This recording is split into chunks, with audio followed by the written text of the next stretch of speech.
Hello students, welcome to Prep Elevate. Students, हम लोग CAT के प्रीवियस ईयर क्वेश्चंस के डीआई सॉल्व कर रहे थे और आज का जो हमारा सेट है ये कैट 2024 का स्लॉट 2 का सेट है।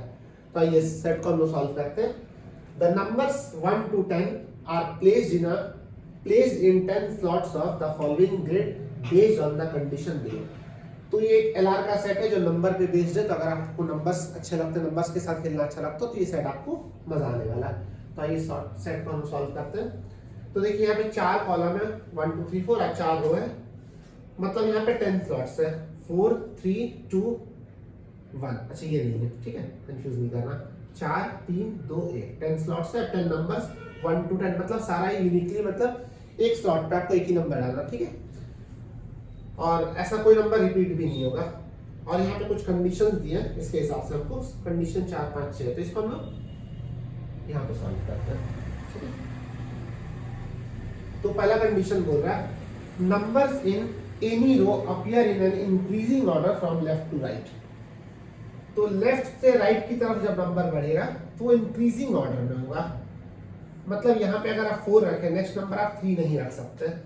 किसी भी रो में जब नंबर आगे बढ़ेगा लेफ्ट टू राइट तो वो इंक्रीजिंग ऑर्डर में होगा। दूसरा कंडीशन बोल रहा है number in any column appear in an decreasing order from top to bottom. Top to bottom number जब जाएगा, चाहे किसी भी कॉलम का बात करें आप, यहाँ पे हो चाहे यहाँ पे हो, ये डिक्रीजिंग ऑर्डर में जाएगा नंबर।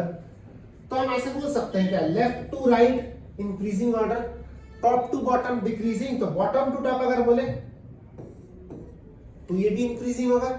अब एक चीज समझिए, number left to right increasing order, bottom to top increasing order. मतलब टॉप राइट कॉर्नर पे हाईएस्ट नंबर होना चाहिए, टॉप राइट कॉर्नर जो होगा वहां पे हाईएस्ट नंबर होना चाहिए।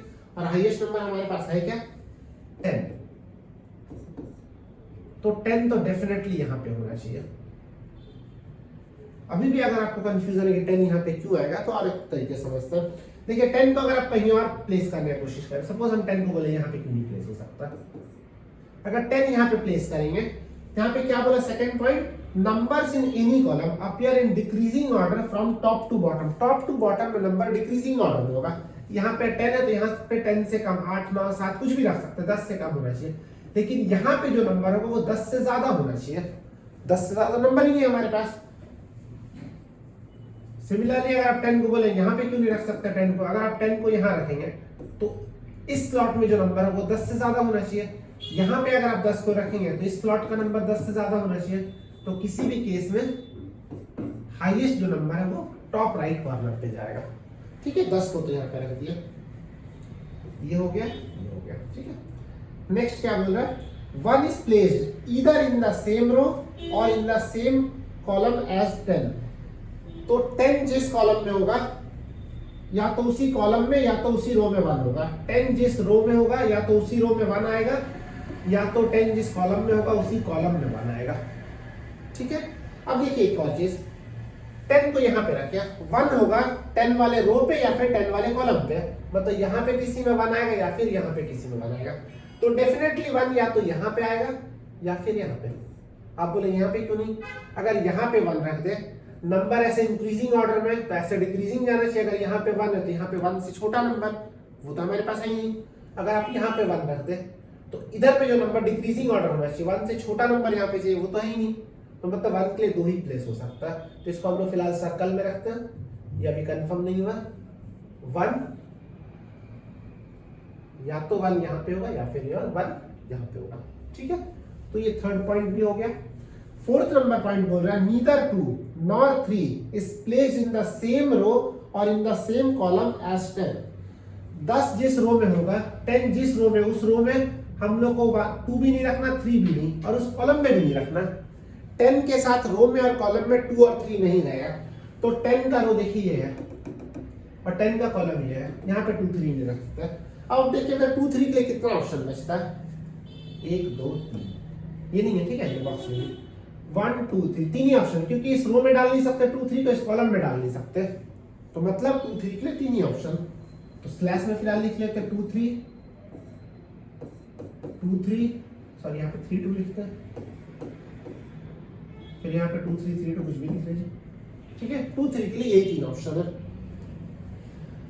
चलिए अब देखिए यहाँ से 2 3 के लिए यही ऑप्शन है। अच्छा यहाँ पे हम लोग 2 को प्लेस नहीं कर सकते, क्यों नहीं कर सकते यहाँ पे 2 को प्लेस? फिर से अगर यहाँ पे 2 को प्लेस करें top to bottom number decreasing order में, यहाँ पे 2 रखेंगे तो यहाँ पे 1 रखना होगा। 1 के लिए तो प्लेस फिक्स है, या तो यहाँ पे होगा या तो यहाँ पे, और कहीं पे तो 1 जाएगा नहीं, तो 2 यहाँ पे हो नहीं सकता। 3 को अगर यहाँ पे रखते हैं तो यहाँ पे 2 रखना होगा। चेक करते हैं, अगर 3 को 2 तो यहाँ पे हो नहीं सकता, इसको हटा देते हैं। अगर 3 यहाँ पे रखते हैं तो यहाँ पे हम लोग को 2 रखना होगा, क्यों? क्योंकि डिक्रीजिंग ऑर्डर में। अच्छा 2 यहाँ पे 2 ही ऑप्शन है। फिर आप यहाँ पे अगर 3 रखते हैं तो ये ऐसे इंक्रीजिंग ऑर्डर में, तो ऐसे डिक्रीजिंग ऑर्डर में होना चाहिए। 3 अगर यहाँ पे रखेंगे तो यहाँ पे आपको 2 रखना होगा। देखिए यहाँ पे अगर आप 3 को रख देंगे तो यहाँ पे 2 रखना होगा, क्योंकि 3 से छोटा और कोई नंबर है नहीं। 1 के लिए तो जगह ये दोनों में से कोई फिक्स है, और यहाँ पे भी 2 रखना होगा। तो दोनों बॉक्स में 2, ये तो हो नहीं सकता, मतलब यहाँ पे 3 भी नहीं जाएगा। तो ये बॉक्स में 2 3 को आप नहीं डाल सकते, तो मतलब 2 3 के लिए 2 बॉक्स है, 2 3 और यहाँ पे 3 2। ठीक है, यहाँ पे 2 3 नहीं जाए, इसको हटा देते। कौन सा पॉइंट हम लोग पढ़े? 4th नंबर, ये भी हो गया। नेक्स्ट बोल रहा है 2 पॉइंट सिर्फ बचा है। 5th बोल रहा है neither 7 nor 8 is placed in the same row और in the same column as 9। जिस कॉलम में या फिर जिस रो में 9 होगा, उस कॉलम में या फिर उस रो में 7 या 8 नहीं होगा। अभी देखिए 9 के लिए पहले सोचते हैं कौन कौन सा ऑप्शन बचा। अब सोचिए आपको 9 को पुट करना। 9 के लिए आपके पास ऑप्शन क्या क्या? यहाँ पे 10 है, अगर यहाँ पे आप पुट करना चाहेंगे तो 9 इधर आएगा, और इधर पुट करना चाहेंगे तो 9 इधर है, और कोई जगह नहीं है 9 के लिए। क्यों बता रहे? आप बोले 9 यहाँ पे क्यों नहीं आ सकता? अगर 9 को यहाँ पे आप रखते हैं, हम एक बार काम करते हैं, 9 के लिए कलर यहाँ पे चेंज करते हैं। ये फिक्स तो नहीं हो रहा है, इसके लिए हम लोग मार्कर का कलर चेंज कर लेते हैं। अब देखिए यहाँ पे अगर 9 को हम रखते हैं तो इससे दिक्कत क्या आएगा? Left to right number increase होना चाहिए, तो यहाँ पे 9 है, तो 9 से बड़ा नंबर आपको यहाँ पे, क्योंकि यहाँ से लेफ्ट टू राइट जब जाएगा तो नंबर इंक्रीजिंग ऑर्डर में होना चाहिए। 9 के बाद 10 तो ऑलरेडी यहाँ पे, तो यहाँ पे 9 नहीं हो सकता। यहाँ पे 9 हो सकता, हाँ हो सकता है, 9 से बड़ा नंबर यहाँ पे हो सकता, 9 यहाँ पे भी हो सकता है, और कोई जगह नहीं हो सकता। यहाँ 9 को रखेंगे दिक्कत होगा, क्यों? क्योंकि 9 से बड़ा नंबर यहाँ पे चाहिए। तो 9 के लिए 2 प्लेस है।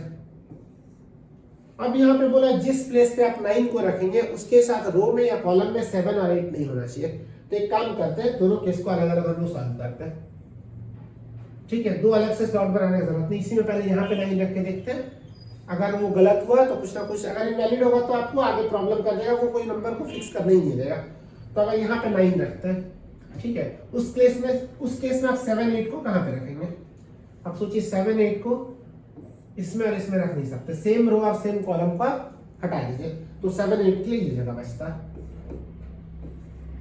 ठीक है, अगर हम 9 को यहाँ पे रखें तो इस कॉलम में 7 8 रख नहीं सकते, इस कॉलम में 7 8 रख नहीं सकते, एक यही जगह बचता है। तो यहाँ पे रखेंगे तो 7 8, यहाँ पे क्यों नहीं रख सकते? यहाँ 7 रखेंगे तो यहाँ 8 रखना होगा, फिर यहाँ 7 8 से बड़ा नंबर 9 तो ऑलरेडी फिक्स है, तो यही एक केस हो सकता है। अच्छा, इसके बाद हम लोग इस पॉइंट को पढ़ लेते हैं, जो बचा लास्ट पॉइंट है। 4 and 6 are place in same रो।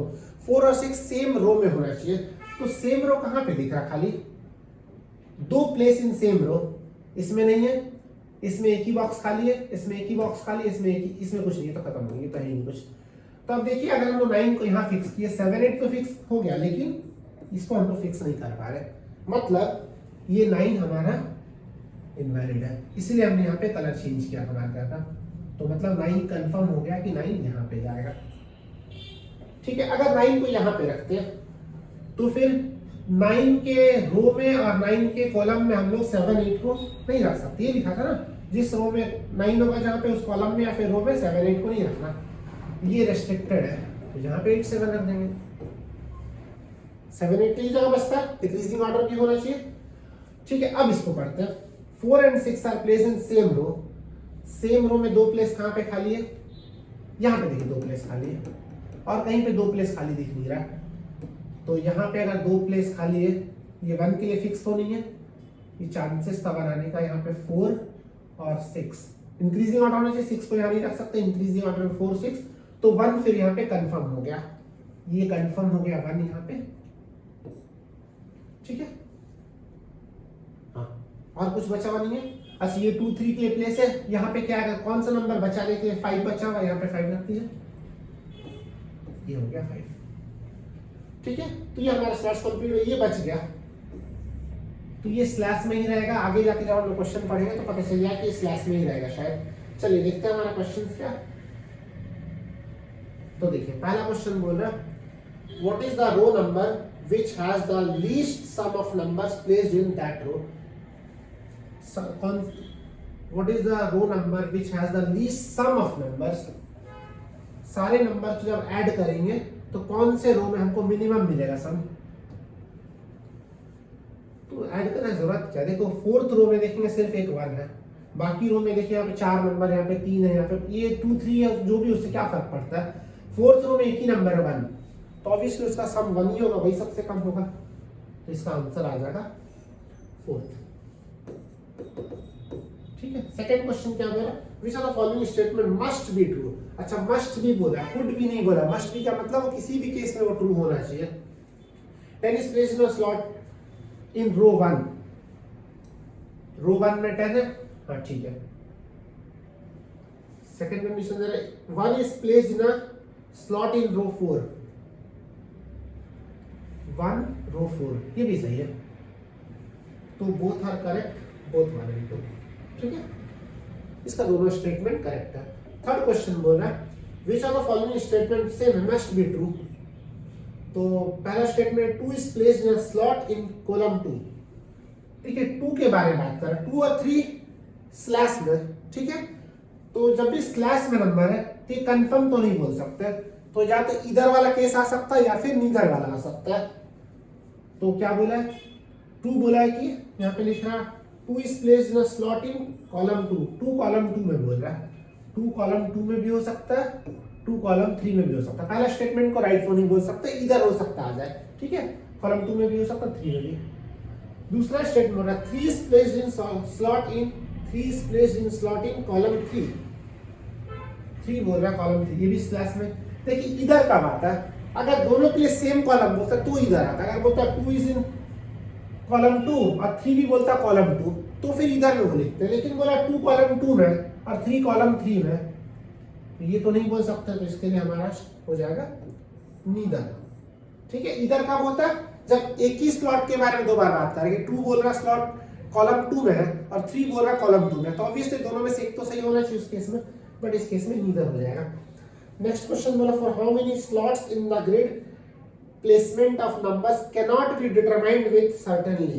ये तो सिंपल है, 2 स्लॉट हमारा कंफर्म नहीं था जिसमें स्लैशेस था, 2 हो जाएगा इसका आंसर, इसका आंसर हो जाएगा 2। और लास्ट क्वेश्चन है what is the sum of the number placed in column 4। Column 4 में सारे नंबर का सम पूछ रहा है, कॉलम 4 रो 4 नहीं, तो कॉलम 4 10 18 25 26, तो इसका आंसर होना चाहिए 26, ऑप्शन नहीं, इसमें ऑप्शन नहीं है, इसका आंसर हो जाएगा 26। ठीक है, तो ये अच्छा सेट था, लाका बहुत टफ नहीं था, हम तो इजी सेट इसको बोलेंगे। अगर आपको नंबर्स अच्छा लगता है तो ये सेट बहुत इजी है, और अगर नंबर्स आपको बहुत ज्यादा अच्छा नहीं लगता तब भी ये मॉडरेट में आ जाएगा। ठीक है, तो हम लोग आगे के वीडियोस में जितने भी DILR के सेट अभी तक आए हैं लास्ट पास्ट ईयर के बाद में सारे क्वेश्चन को सॉल्व कर लेंगे। आप हमारे चैनल के साथ बने रहिए, मिलते हैं नेक्स्ट वीडियो में। Thank you so much for watching.